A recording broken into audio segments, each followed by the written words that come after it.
Şehit ölmez şehide Allah'ın olsun salamı. Resulullah buyurubdur bu mübarek kelamı. Elə bir âli məqamdır ki şehidin məqamı.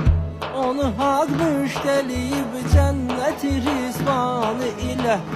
Onu hak müşteliyib cənnət-i rizvanı ilə. Torpağı etdi müqəddəs şehid öz qanı ilə. Bizə göstərdi vətən sevgisini imanı ilə.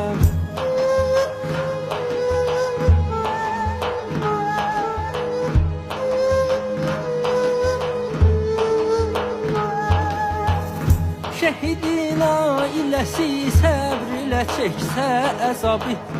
Yazılar ailəsi üçün də şəhidlik savabı. Allah'ın rəhmətinin yox qədəri say hesabı. Dərdi verdikdə verir dərdi də dərmanı ilə. Dərdi verdikdə verir dərdi də dərmanı ilə.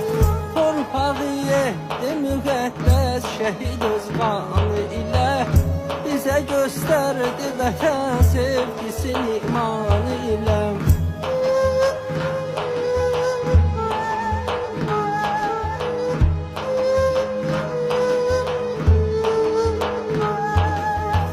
Bir nəfər etdi dua Allah'a kibar Xuda. Mənə aləmdə ən üstün xeyri eylə əta. Dedi Peyğəmbər əgər qəbul olunsa bu dua, alacaqdır bu şəhadət məqamın canı ilə.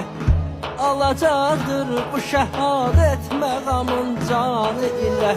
Torpağı etdi müqəddəs şehid öz qanı ilə.